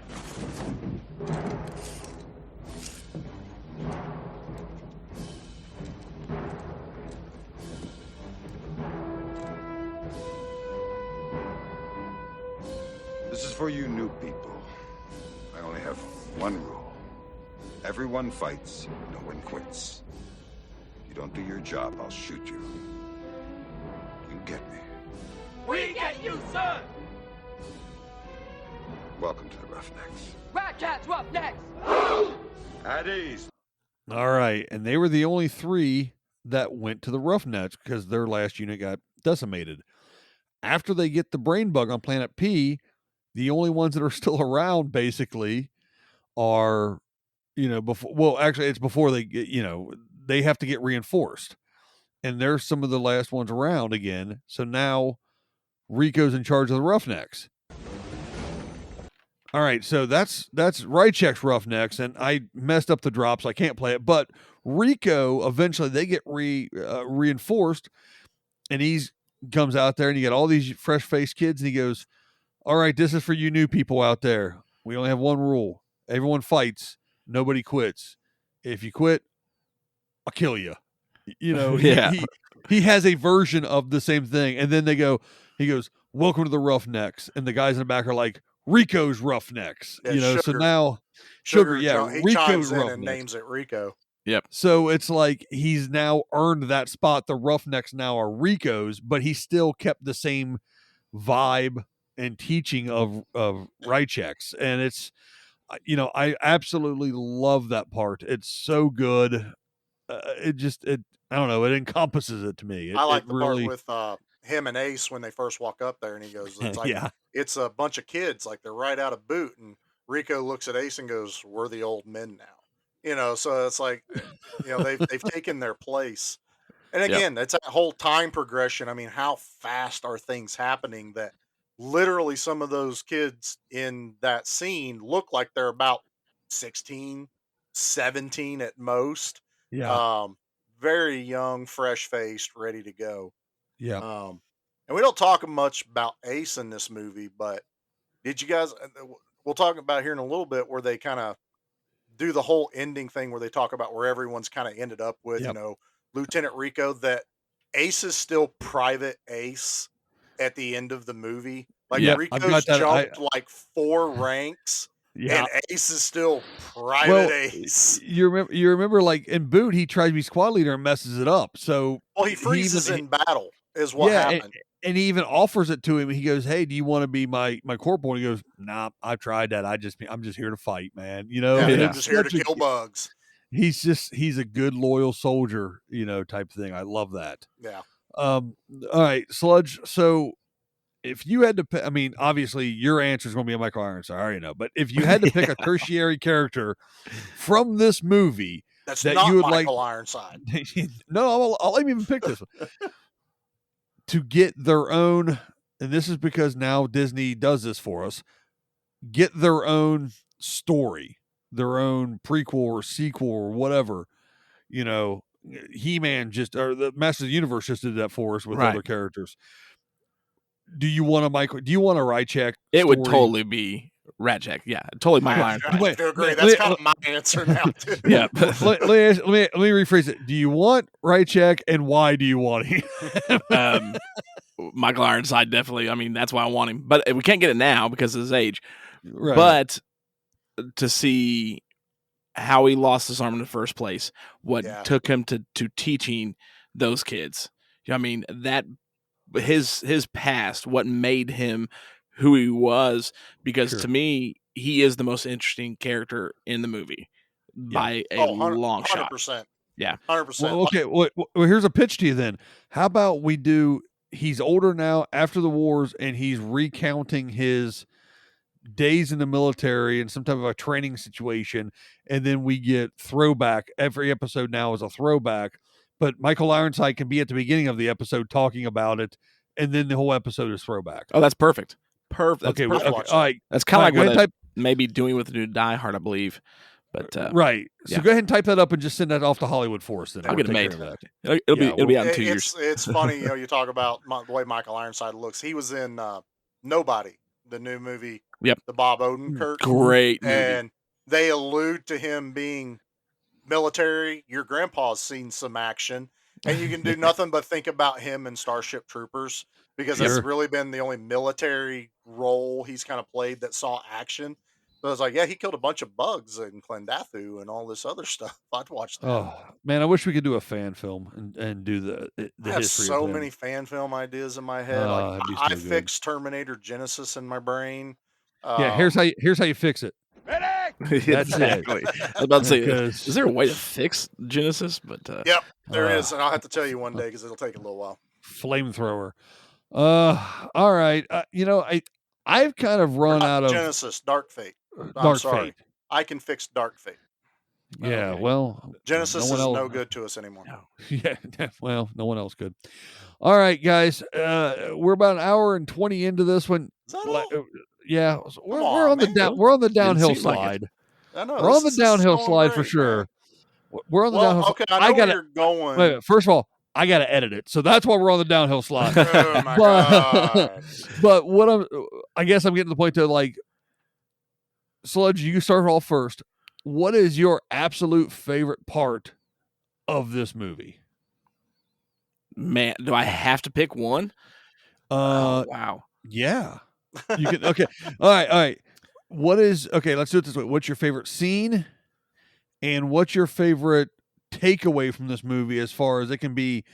It could be the ship design. It could be the bug design. It could be this. It could be that. I got a better way. Whatever. Okay. I got a better way to put this question. Okay. All right. Go ahead. You have one scene to show someone that's never seen this movie. What scene do you show them to get them to watch Starship Troopers? The outpost scene, from the moment Michael Ironside says, "Come on, you apes, you want to live forever?"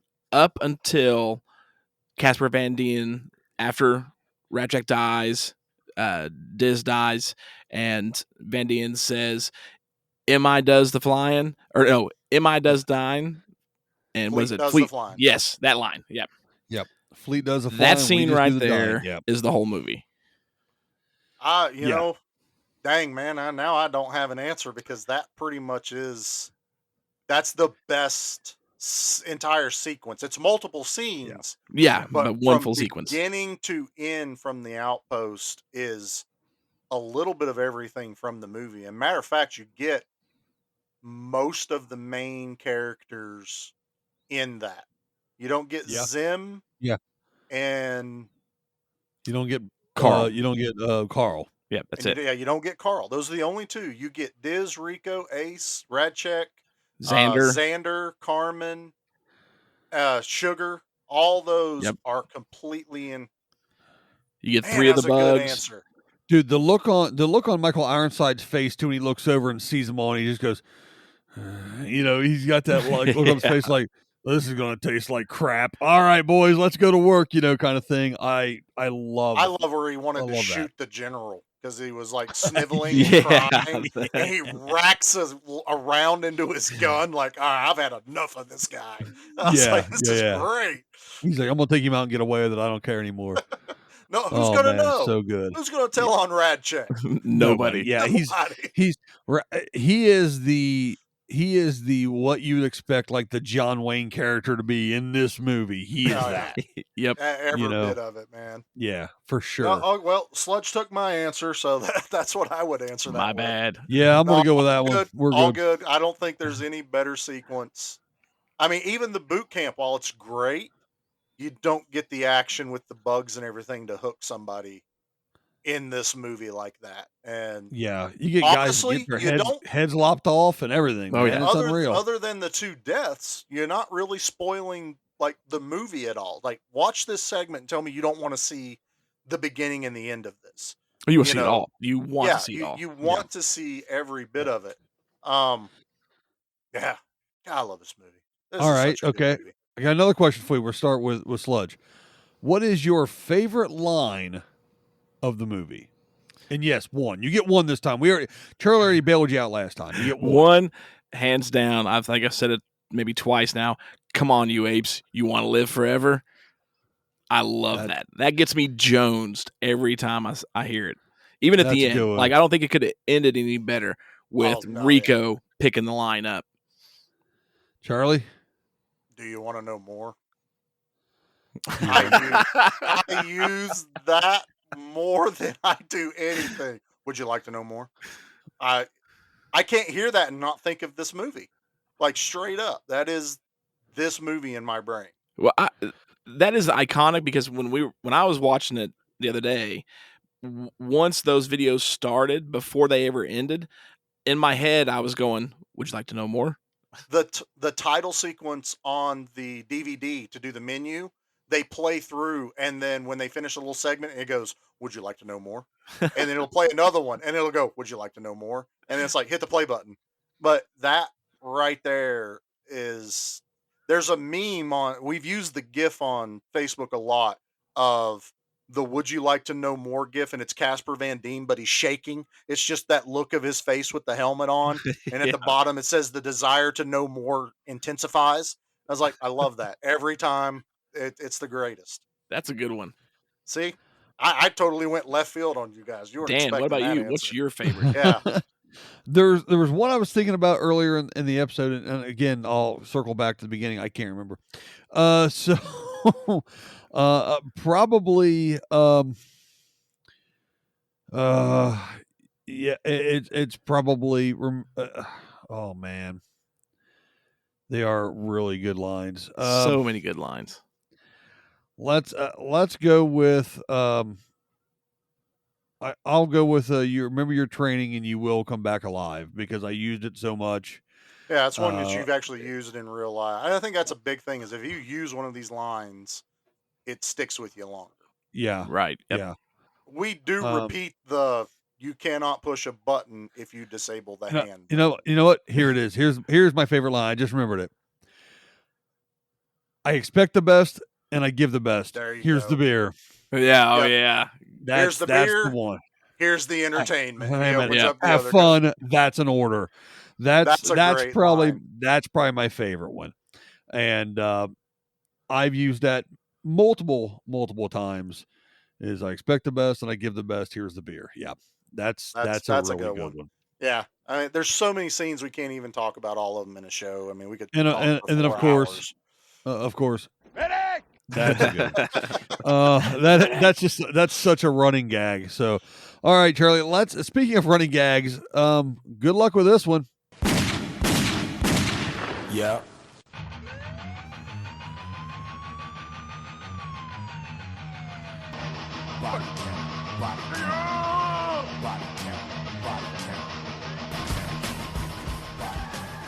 All right, Charlie. Let's start with the human body count. What do you got for me? Okay. I just took a drink because that's how stressful this was. I have not done more research on a body count in my entire life. So, here's the body count. 128 bugs, At least. Well, this is verifiable. Verifiable. Okay. So that's what I have to preface this. So, in as far as counted, verifiable, and I was not going to watch this one again just to sit there and count kills because I'd been there all day. There are actually 128 bug kills and 128 human kills. Now, I got thinking, that's weird. But then I started thinking Verhoeven. And would it not be more poetic if the exact amount we lost is exactly the amount the bugs lost? You know, a give and take kind of back and forth. Definitely would be with him. So, the actual number, 883,571 death toll. That's counting Buenos Aires. Oh, yeah. That's counting the drop ships with a guesstimated amount. That's counting the ships that blew up with what they would calculate what they guesstimated as a running crew on ships the size of the Roger Young. Poor Roger Young is burning up. 883,571 souls, bugs and humans, in this movie. That is a trophy of a kill count. 3 hours researching this because I would get a number and be like, that someone had a Wikipedia page and they said Zim got his head sucked out by the brain bug. And I'm like, that's not even close to right. Even in a deleted scene, that didn't happen. Yeah, and then they said that Carl died. I'm like, no. We're done with this page. On to the next one. Yeah, we're done with that person for sure. So while I like to bring an asterisk into my body counts, this one was stressful. You all right? You all right, little camper? I'm okay now because I'm hit it. Medic! Oh yeah, that was a large body count. This might be the biggest one. I don't even know if there's a Godzilla movie that has that large of a kill count. No, and I mean, who would you think would win, Godzilla or a whole planet full of arachnid? Oh, G-Man all the way. On a whole planet. Well, the amount that they fought during the scene with the Godzilla. outpost. Hands down. You think, he wouldn't have to use his breath. Just one stomp, he takes out half of them. Good to go. That's like stomping on an anthill. I mean, for him, yeah. You know, I used to watch Godzilla movies when I was a kid, and I watched the cartoon, the Godzilla and Godzuki. Oh, the Hanna-Barbera series. Yep. Oh, yeah. I remember those. I used to watch those. I used to be really into Godzilla, and then probably somewhere around 16 it was probably the Matthew Broderick one that killed it for me. It ruins everything. Ruined it for everybody. Yeah, and I have not seen a Godzilla movie in probably 25 years. Well, Charlie was talking earlier about trailers. I used to be the same way. I don't want to see a trailer because it might ruin the movie. Yeah. Godzilla 98 with Broderick is the sole reason why I watch every trailer possible for a film, because leading up to that movie, you didn't get much in the trailers. Oh. And when it came out, they just screwed us. They were just like, you're going to bend over and take it. We ruined Godzilla. But it did exactly what it was designed to, is not give away everything. Yeah, because no one would have came to the theaters if it did. I think they knew that after they got done going, nobody's going to watch this. Was let me ask you this question, Mr. Zilla. Was Godzilla always female? Because I remember that movie. There was a lot of eggs at Madison Square Garden. No, Godzilla actually has never been female ever. Even in the 70s films or late 60s with Minya, who I chalk him ask about with. Minya, which you don't like Minya. We know. Nope. Listen to Sludge's show. I throw him with Zilla from the 98. Minya can die with 98. Yes, he can. But no, he's never been female. It's been an asexual creature from the word go. All right. I was curious because, like I said, there were a lot of eggs in that movie, and I was just like, well, all right, I guess. What frogs, I guess, can. I mean, we learned that in Jurassic Park. So, All right, Charlie, let's go to the next running gag that we do here, and still with no production behind it because I just don't know what to do for this. Hey, Sludge has already created a theme song for his. We got to get on the ball. Well, why don't you talk to your buddy Gerald, get him to call Al, and get Al to give us some sound bites? I'm working on that. He did more All right. Instagram posts with my my memes the other day. It was great. Well, there you go. We're once just get Gerald to do some memes, some sound I bites. got to change the whole thing to the Gerald scale, though. Well, I'll do something. All right, let's do the rating system, the Al Leong rating system. And we're going to start with our guests like we've done all night tonight because I'm a good host, I guess. The hostess with the mostest. I appreciate that. Well, I'm soft and cream filled like a hostess, basically. I guess the kind of spongy over Did here. you eat dinner? I did earlier, yes. Okay. It was leftovers. It was delicious. So I'm an idiot. Sludge, please give us your Al Leong rating of Starship Troopers. Oh man. Or in your case, because you're here, you can give us Zillas. Stomps. There's stomps at his show. Stomps. That's I'll right, do. Stomps. Hey, I'll do Al Leong's. I love Al Leong as much as you guys. What? The dude. Who would win in a hero. fight between Godzilla and Al Leong? Oh, Al always dies in this movie, man. Come on. Yeah, he does. Like I would. I mean, Godzilla would win, but I might be rooting for Al in that one a little bit. I think he only survived Double Dragon. I'm pretty sure that's one of the only movies he survived through the end. Yeah, he deserved to survive that film as bad as it was. No Al one Leong's, deserves that man, film. I'm gonna have to go. Man, it's tough. Oh yeah. Exactly. Dang. I'm going to have to go realistically. I'm going to go 4 Al Leong's. Wow. 4 Al Leong's. Yeah. All right. Wow. It's not not expecting a 4. It's not a perfect movie because if those who listen to the show, the Monster Race Stomp Down, I tend to break a lot down. But the entertainment level of this movie is so high. The cast is so awesome.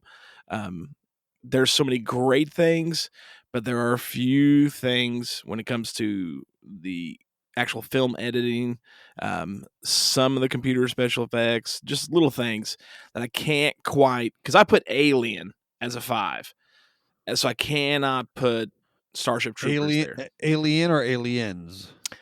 Both of those are 5s. Would both be 5s. Yeah. Okay. Even though they're both completely different movies. Oh, very, very different genre, different everything. They both were. That's one of the few movies pairings that I could say, because a lot of times the sequel is not as good as the main or whatever. Those two, though, it's a toss-up. You can't pick. You can't decide which one's better. It depends. Do you want more of a straight-up horror survival, or do you want a horror survival with a little more comedy and a little more action? It's really hard. Yeah, I dare anybody to find a fault in either film because I have not. That's why they get 5s. Then that's why Starship Troopers, I give a 4 because I love it. It's amazing, but there are a few faults in it. Okay. Charlie?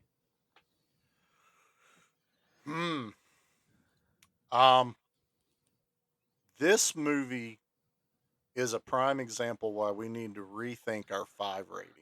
I agree. I think we need to almost go to 10. I think there's not enough wiggle room in this. Because of that. Because like for me, I'll go now then. It's not a 5 to me. But if we went to 10s, it would be like an 8.5.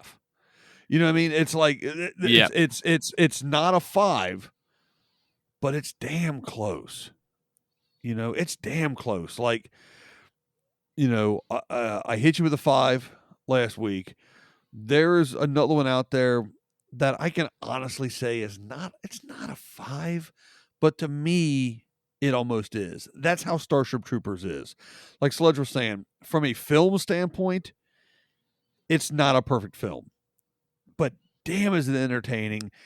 Damn do I have some attachment and some feels for it.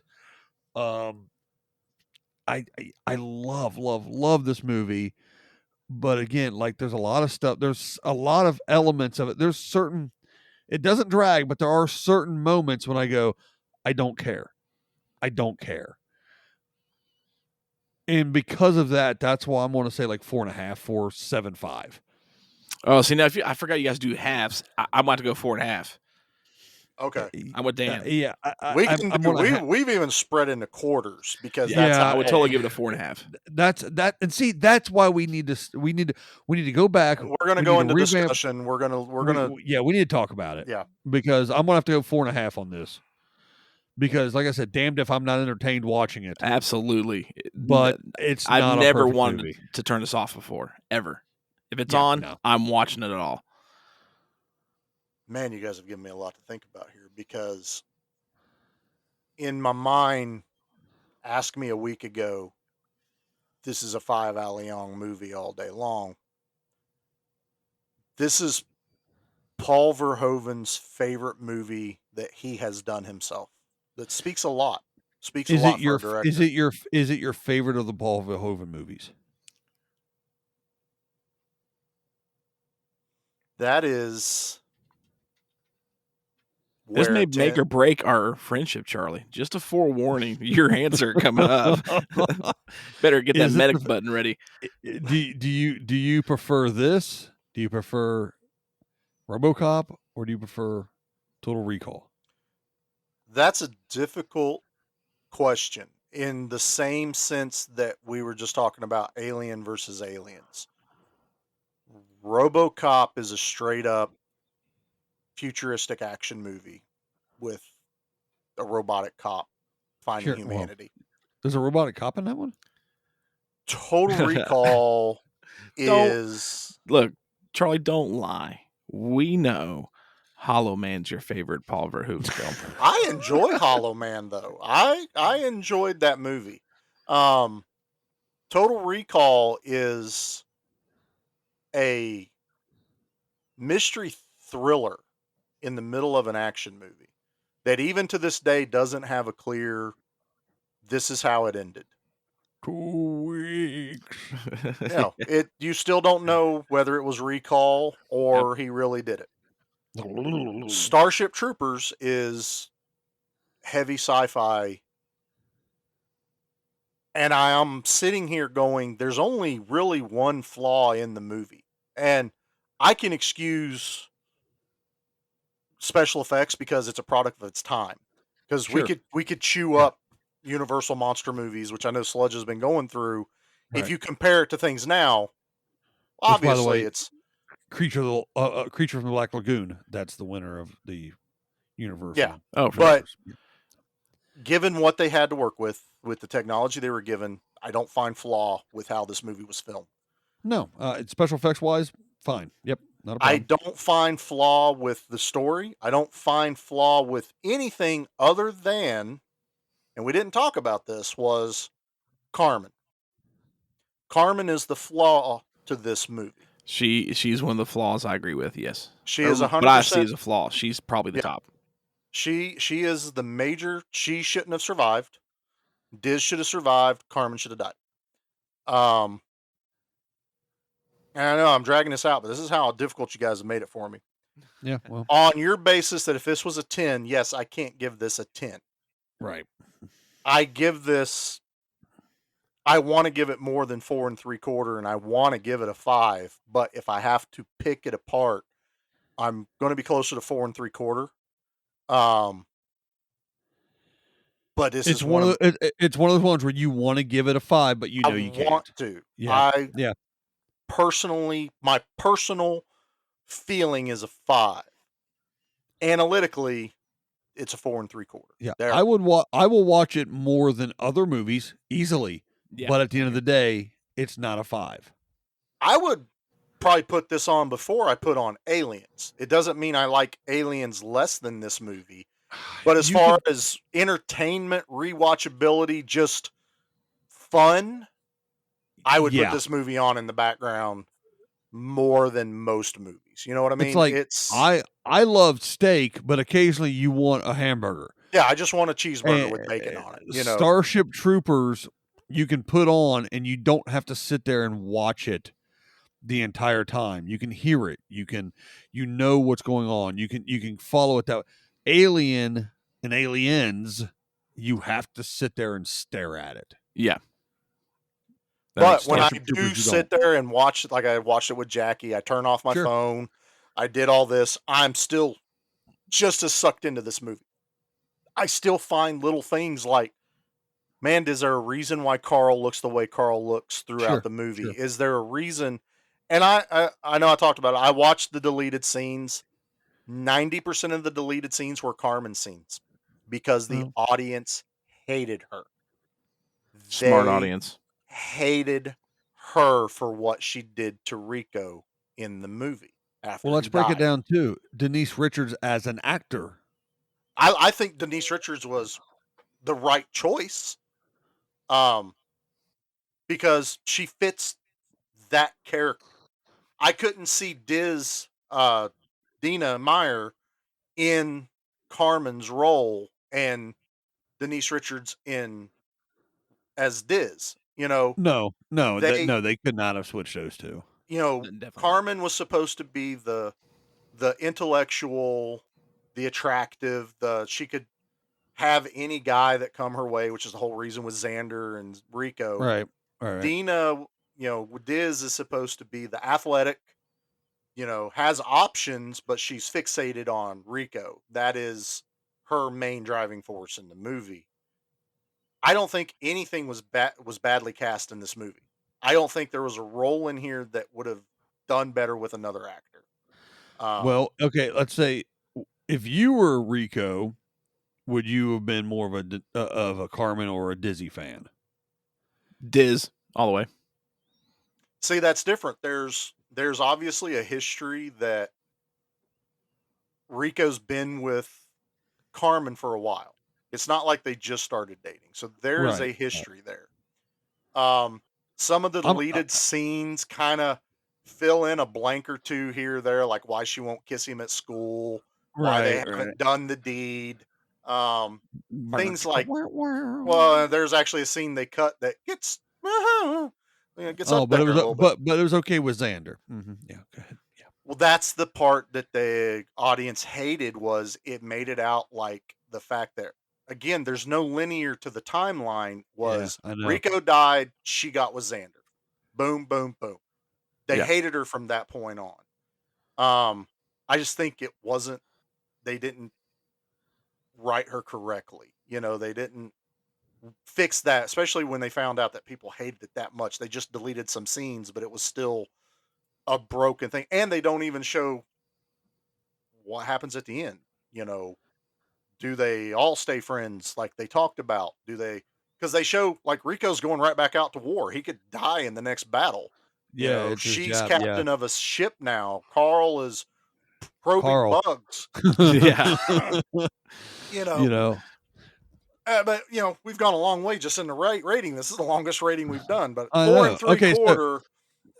So you're maybe you're a Carmen. We know that Sludge is a Gene Rayshek. He's a Michael Ironside person, and I'm a Rue McClanahan fan. So I didn't say I was a fan of Carmen. Where'd you get that from? I'm an Ace fan, sir. Jake Busey all the way. Yeah, you are. You are a Jake Busey. This is what, the 4th show I've talked about Jake Busey. Jake Busey. I want him on the show now. We're going to have to change it to the Jake Busey scale pretty soon. How many Jake Buseys you going to give this That's movie? right, man. Hi, everybody. I just all want right, to kill bugs. I just want to kill. I'm just here to fight. All right, so 4.5 for Sludge and myself, 4 3/4 for Charlie on Starship Troopers. Yep, and we are probably going to go to a 10 scale fairly soon. I think we have to at this point. I think we've grown into that. I think it makes sense. It does. I think it does. All right, I will now play the ending propaganda video that Charlie has referenced because we're towards the end of the app. What mysteries will the brain bug reveal? Federal scientists are working around the clock to probe its secrets. Once we understand the bug, we will defeat it.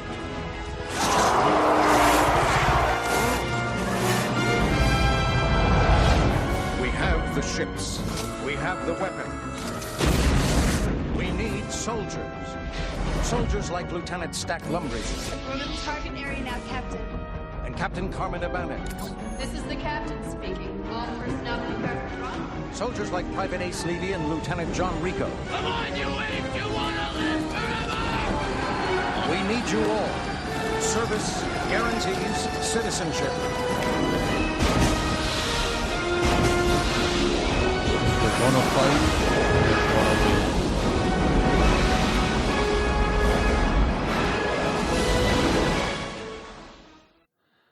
Yeah, so that's what we see at the end of it, and again, like you said, we don't know exactly what happens, and Sludge down there, he's stoked. We win. We know exactly We what win. happens. Yeah, we end up winning. Yeah, it's after the second horrible movie, we won by getting a third one to at least cleanse our palates. That's how we won that, really. All right, Charlie. You got anything else with Starship Troopers before we go into our wrap up bit? I feel attacked by the two of you. Well, here. Medic! There you go. Hey, get yourself patched up, pal. But I think it might be the last time Sludge is on the show. I enjoyed it. But I think we've covered everything that's worth covering in the movie. Go watch it. This is, as far as ratings, I can't rate this movie any higher to say go watch it. This is it's absolutely a top 10 movie for me. I mean, I own it. I had it on VHS. I got it on DVD. Got it on Blu-ray. I don't care how you watch it. Watch it. It's fantastic. This may have been the first movie I ever pirated, so to speak. Yar. Recorded All the right. pay-per-view until I could buy it. I think I got it on VHS that's old for Christmas school. one time. I did. I got it wore on. that one out. Mark got it for me for Christmas on VHS. That's so old school to do that. Though. I love that. All right, let's get ready to start doing some plugs. Let's plug. Now we're talking plugging other shows, or like Carl plugging the Brain Bug. I love how they censored that. Yeah. You know why they censored the cow scene was because PETA got mad, and then they censored out the bug part because PETA got mad about the bug part too, even though it was fake. Oh, it was a bug butthole. That's why I censored it. All right, Sludge, Mr. Sludge, sir, please plug away. Guys, thank you all for letting me be on the show. But again, I'm Sludge. I am with Sludgecast, and we do the Monster Movie Stop Down twice a month. And little plug here, we may have something special coming up soon with our brothers from Give Me Back My Action Movies. Yeah, check this is a little taste. This is a teaser. It's a teaser for something coming up. That's going to be huge. Ish. No. Heard it here first. No, right. I've heard some of the stuff Sludge is working on, sir. This is going to be pretty cool. Well, Sludge, thank you for coming on the show. We really appreciate it. We look forward to doing more with you in the future. Thank you, guys. Remember, the only good bug is a dead bug. Charlie, plug ski. Well, it's not a plug for anything of us, but it's a plug for contributors and friends of the show. Bobby Easley and James Brenton have been working on a movie for 3 years now, according to Bobby. It's called Witch House. They've got the trailer up. We just shared it on the page. And they are in the middle of negotiating the international distribution rights right now. So once they get all that settled, we'll find out when we can get a copy to watch. Pete's already reached out to me. He wants to review it, hopefully fairly soon. So we'll see what good. And I think I've said his name before, but they both do our poster smash. They're our poster smash guys. So they've helped us with our banner work and a lot of other artwork with the page. So if you get a second, go to the page, check out Witch House. It's an awesome trailer. I mean, it's visually fantastic. All right, and like we normally do, I want to thank Mountain Empire Comics and Johnson City, Tennessee, and Bristol, Tennessee, If you're in the area, stop by and say hello to Diane or Rob, depending on what location you go to. And we want to give a quick shout out to our good buddy Pete over at Good Beer, Bad Movie Night. You got it. Check them out if you want to hear about movies that they said are bad. I disagree with The Wizard. I liked it as a kid. I love The Wizard. California. All right, guys. Make sure you subscribe to the podcast wherever you listen to this podcast. Don't just click on it and go, no, subscribe to it. That way you get your auto feeds. There are things in the works from the Give Me Back My Action Movie Brain Trust, the franchise, if you will. And if you subscribe to it, you won't miss out on anything. Yep. Check us out on Facebook. We have a Facebook page, but more importantly, I think, is our Facebook group. Because that's where our friends and our fans all get together and talk. And honestly, I don't like using the term fans because they're friends at this point. It's everyone that listens to the show and gets on the group can have the same voice as anyone else. And we really appreciate and love that about the group itself. Check out Charlie. He runs the Instagram. Sometimes he puts pictures of toys. Sometimes it's pictures of movies. Fortunately, it's never been a picture of his butt. And you can also... Casper Van Dien's butt, though. You don't know. No, your butt. You ain't got no butt. We're gonna do do an A or B. That's it. Well, A or B. I'm gonna go ahead and say his butt because you ain't got one. Thanks for putting that out there, man. Take away the mystery, why don't you? Yeah, I've got it all, unfortunately for us. Out of the duo, I've got all the butt. And can, nope, you can send us anything through Facebook or Messenger or anything, but you can also email us at gmbmampod@gmail.com. That's mostly to make Pete mad. And, that's about it, really, guys. I mean, it's been fun. This is definitely the longest episode we've done. It'll clock in right around 2 hours, I do believe. So I will drop it as a big 2-hour episode. If you don't want to listen to it all at once, then just take a little bite. Just don't never come back for more. And put it in the refrigerator, put some cellophane on it, you're good. Sludge, you got anything before we get out of here? Man, just again, thank you guys so much for letting me be on the show. Thank you, and we appreciate you coming on here. Charlie, you got anything? Well, I'll ask you in a minute. Computer, you got anything? Medic! Yeah, that's what I thought. All right, for Charlie, for Sludge, for everyone else, thanks for listening to Give Me Back My Action Movies. We will talk to you in a couple weeks. Until then, Charlie? I'll be back. I knew you'd say that.